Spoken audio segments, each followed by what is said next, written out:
So hello dear students, welcome back to this session of ICT Virtual Classroom। ICT Virtual Classroom के session में आप सभी का एक बार फिर से स्वागत है। आज की क्लास में भी हम बात करने जा रहे हैं क्लास 8 साइंस सब्जेक्ट के ऊपर, कक्षा 8 विषय विज्ञान के ऊपर। सो पिछली क्लासेस में हमने चैप्टर के रिगार्डिंग जो भी बातें करी थी, जो भी इंपॉर्टेंट चीजें करी थी, उनको आज की क्लास में भी देखेंगे और कुछ इंपॉर्टेंट क्वेश्चन और आंसर्स को हम लोग सॉल्व करने की कोशिश करेंगे आज की क्लास में। तो आप सब लोग अपना पूरा ध्यान सामने स्क्रीन पर बनाकर रखिए, ठीक है। हम लोग स्टार्ट करते हैं आज की क्लास को। हम चलते हैं स्मार्ट बोर्ड की स्क्रीन पर।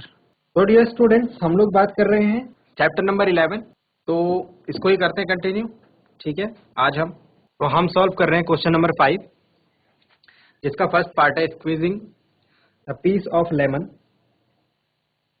Between the fingers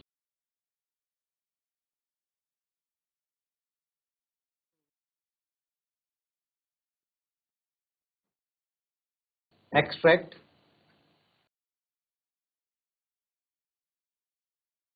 it's juice. क्वेश्चन में क्या बात की गई है कि अगर हम नींबू को निचोड़ करके उसका जूस बनाते हैं तो यहाँ पर हमको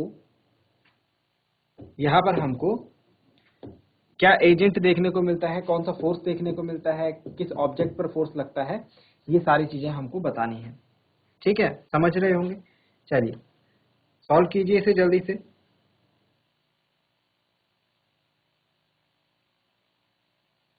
तो ध्यान से देखेंगे, ध्यान से सुनेंगे। जब हमको नींबू को निचोड़ना होता है तो हमको कौन सा फोर्स लगाना होता है। जब हमें नींबू निचोड़ना होता है तो हम जो फोर्स लगाते हैं बच्चों, वो है muscular force. We make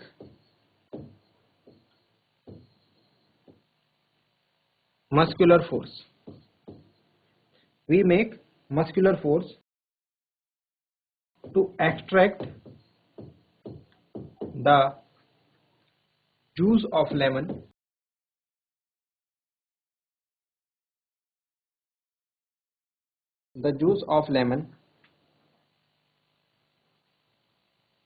by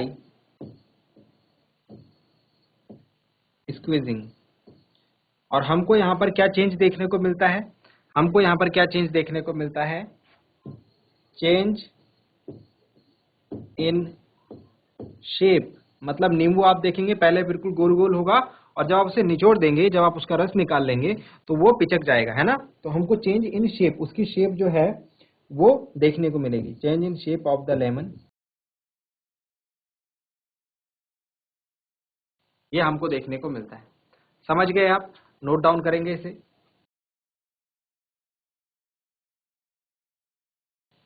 चलिए बात करते हैं अब नेक्स्ट क्वेश्चन के ऊपर।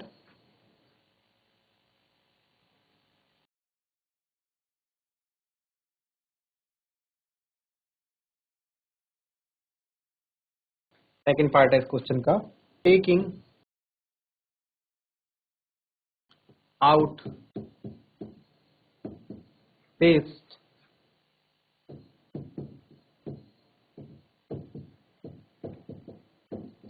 From a toothpaste tube. जब आप सुबह सुबह ब्रश करते हैं बच्चों, तो टूथपेस्ट की ट्यूब से आप क्या करते हैं, पेस्ट को बाहर निकालते हैं। तो उसके लिए आपको क्या करना पड़ता है, उसको प्रेस करना पड़ता है ना। तो यहाँ पर भी कौन सा फोर्स लग रहा है, हमको मस्कुलर फोर्स लगता दिख रहा है। We use our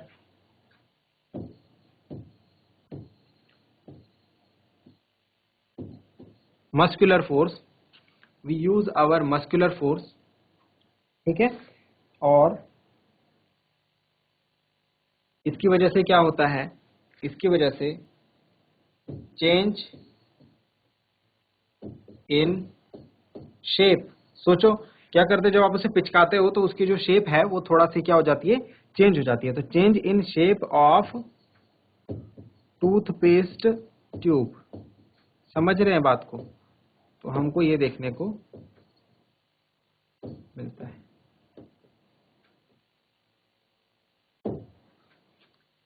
note down करेंगे इसे भी जल्दी से।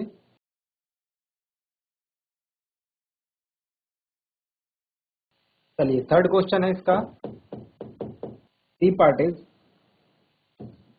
A load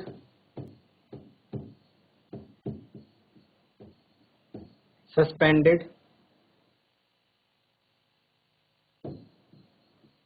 from a spring while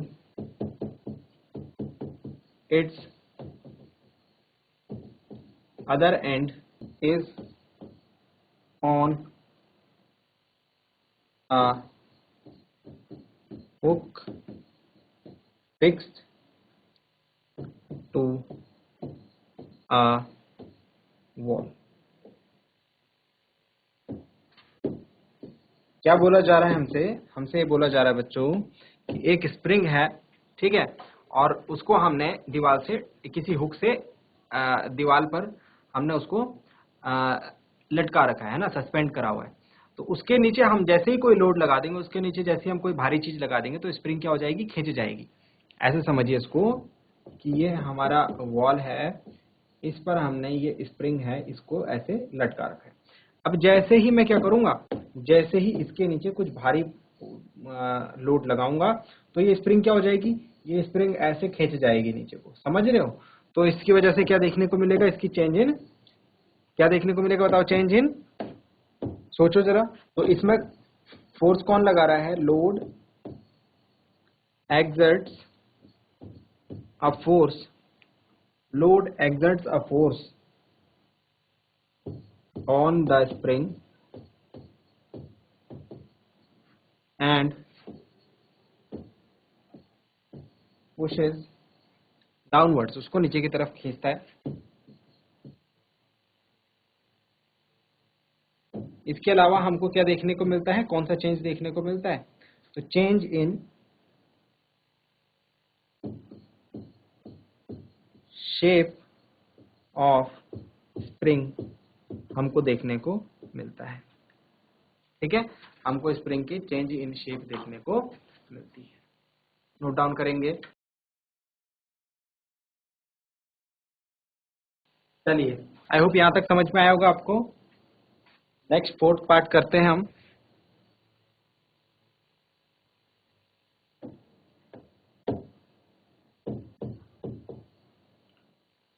fourth part देखिए,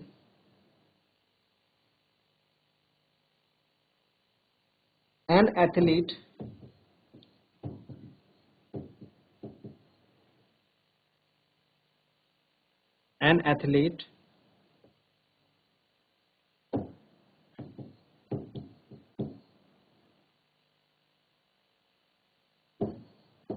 making a high jump to clear the bar at a certain height,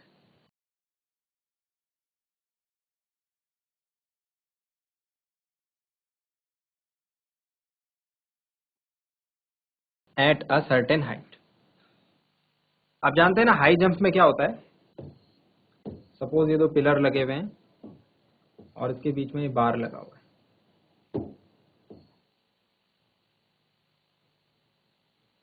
ठीक है, इस तरीके से।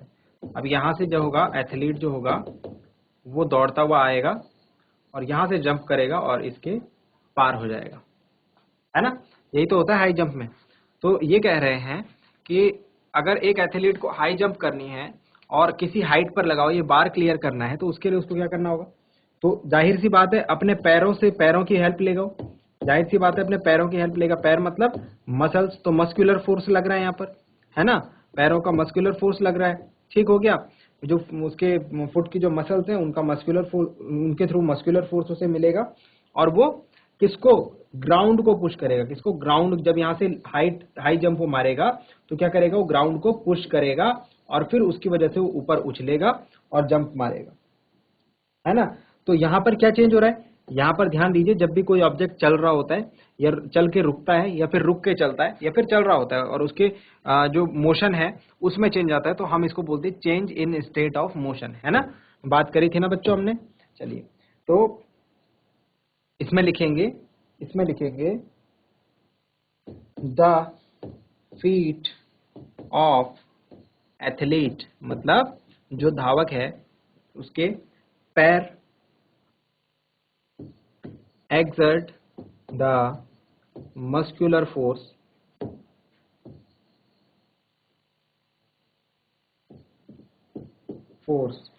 on the ground। उसके पैर क्या होते हैं, जमीन पर मस्कुलर फोर्स से की हेल्प से ये क्या करता है ग्राउंड को, एंड pushes the ground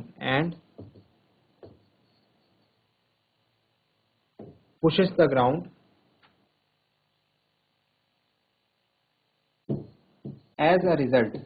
इसके फलस्वरूप क्या होता है, इसके परिणाम स्वरूप क्या होता है, state of motion gets changed. किस में चेंज आता है भाई, state of motion gets changed. तो ये हो गया इसका इफेक्ट। ठीक है, हमको क्या बात करनी थी इनमें, हमको बात करनी थी कि कौन सा फोर्स लग रहा है और उस फोर्स का इफेक्ट क्या हो रहा है। जल्दी जल्दी से इसे नोट डाउन कीजिए। क्वेश्चन नंबर 5 को हमने अच्छे तरीके से कवर अप किया, इसे आप नोट डाउन करेंगे जरा जल्दी से।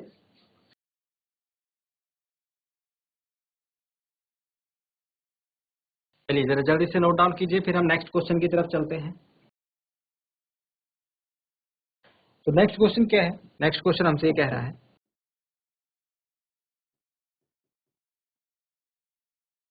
Question number 6 is a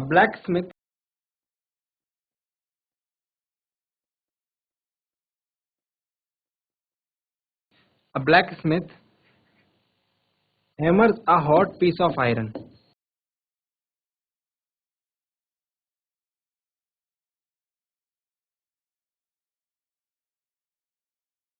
while making a tool।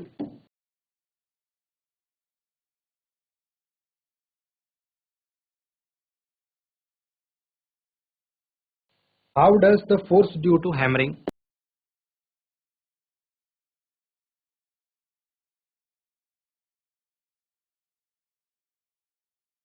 how does the force due to hammering affect the piece of iron?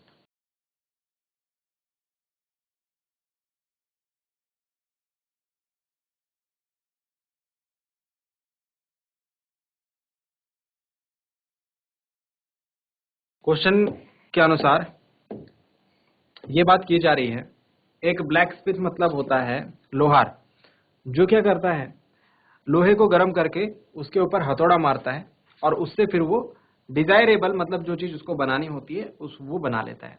ठीक है, तो लोहार को क्या करना है, ब्लैक स्मिथ को क्या करना है, कोई एक टूल बनाना है, उसके लिए क्या करता है वो लोहे को गर्म करता है और उसके ऊपर हथौड़ा मार देता है। ठीक है, how does the force due to hammering effect the piece of iron. ये क्वेश्चन हमसे क्या पूछा जा रहा है कि जो जब हम हैमर करते हैं, जब हम हथौड़ा मारते हैं उस लोहे के टुकड़े पर, तो उस पर लगने वाला फोर्स जो है वो किस तरीके से अफेक्ट करता है, उसे किस तरीके से प्रभावित करता है उस लोहे के टुकड़े को। समझ पा रहे हैं क्वेश्चन को, क्वेश्चन की भाषा समझ गए। अब इसका आंसर देखिए, जब एक लोहार किसी हथौड़े पर, किसी लोहे के टुकड़े पर हथौड़ा मारता है, हैमर करता है, तो यहां पर कौन सा फोर्स लगेगा बच्चों, क्लियरली हमारे दिमाग में बात आ रहा है भाई, वो अपने मसल्स का सहारा लेगा, अपने हाथ की मांसपेशियों का सहारा लेगा। तो मस्कुलर फोर्स यहां पर हमको देखने को मिल रहा है। तो सबसे पहली बात क्या है, अ black Smith uses his muscular force. ठीक है, यहां पर क्या यूज कर रहा है वो, अपना मस्कुलर फोर्स यानी कि पेशीय बल का यूज कर रहा है। इसकी वजह से क्या होगा, इसकी वजह से क्या होगा, it changes the shape of the iron, shape of the iron so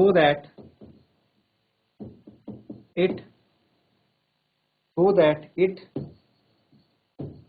can be given, so that it can be given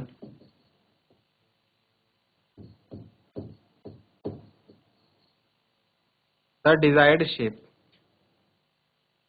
समझे आप कि हम उसको जैसी आकृति देना चाह रहे हैं वैसी देने के लिए हम क्या करते हैं, उस लोहे के टुकड़े को गर्म करते हैं और फिर उसके ऊपर अपना जो ब्लैक स्मिथ है वो अपना मस्कुलर फोर्स यूज करेगा और हथौड़े से उसको, जो हैमर से उसकी शेप को जो है चेंज कर देगा।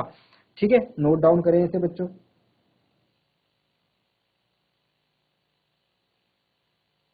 नोट डाउन करेंगे इसे।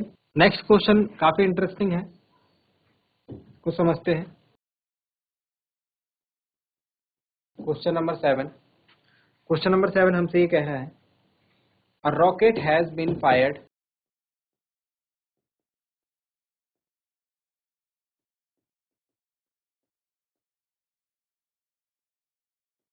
अपवर्ड्स। एक रॉकेट को ऊपर की तरफ फायर किया गया, ठीक है, टू लॉन्च अ सैटेलाइट। एक उपग्रह को, सैटेलाइट को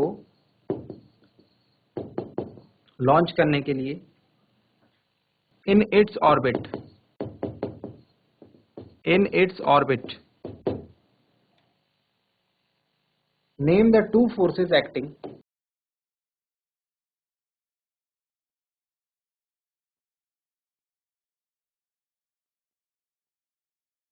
name the two forces acting on the rocket,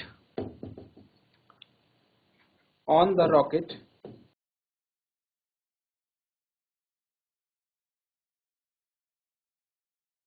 immediately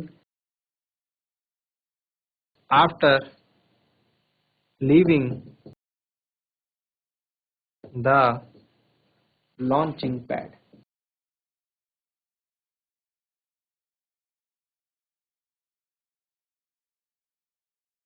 after leaving the launching pad. अब इसको समझते हैं क्वेश्चन को।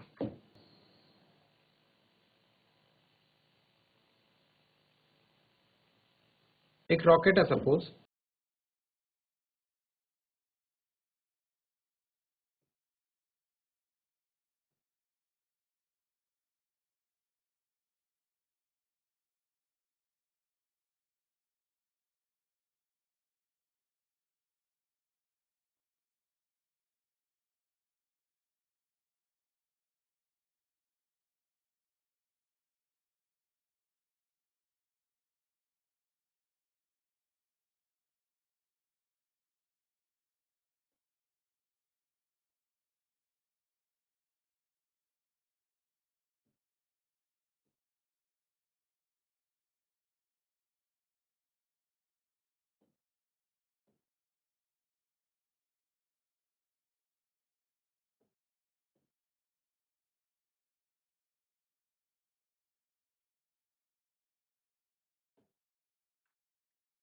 तो क्वेश्चन के अकॉर्डिंग एक रॉकेट है हमारे पास और इस रॉकेट को हमने फायर किया है, मतलब जमीन से छोड़ा है और ये सैटेलाइट लेकर के ऊपर जा रहा है। हमसे पूछा गया है name the two forces acting on the rocket immediately after leaving the launching pad. ठीक है, लॉन्चिंग पैड को छोड़ने के बाद इस रॉकेट पर जो फोर्सेस काम कर रहे हैं इसके अपोजिट हमको उनके बारे में बताना है। पहली चीज जो इनके अपोजिट काम करेगा वो इसको नीचे खींचने की कोशिश करेगा। जो फोर्स होगा वो होगा फोर्स ड्यू टू ग्रेविटी। यहाँ पर ग्रेविटी लिख देते हैं ताकि आपको समझ आए। एक तो ग्रेविटी इसको क्या होगा, नीचे की तरफ खींचने की कोशिश करेगा। ऊपर से दूसरी चीज जो होगी, आसपास जो एयर का फ्रिक्शन होगा, दूसरी चीज क्या होगी, एयर का फ्रिक्शन होगा, वो भी इसको रोकने का काम करेगा। ठीक है, तो दो फैक्टर्स आप लिख सकते हैं, दो फोर्सेस आप लिख सकते हैं। Number one force due to gravity, number one force due to gravity, and number two friction of air.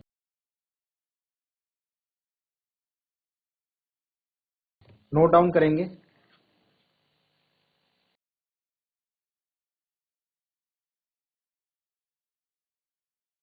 So I hope आपको जो बातें बताई गई हैं डियर स्टूडेंट्स वो आपके समझ में आई होंगी, आपको कुछ इंटरेस्टिंग, कुछ नया सीखने को आज की क्लास में मिला होगा। साथ ही साथ ये भी उम्मीद करता हूँ घर से आप इन चीजों को एक बार रिवाइज करके जरूर लाएंगे। मिलते हैं अगली क्लास में ऐसे ही किसी इंपॉर्टेंट इंटरेस्टिंग टॉपिक के साथ। क्लास से जुड़ने के लिए आप सभी का बहुत बहुत धन्यवाद। Thank you very much and have a nice day.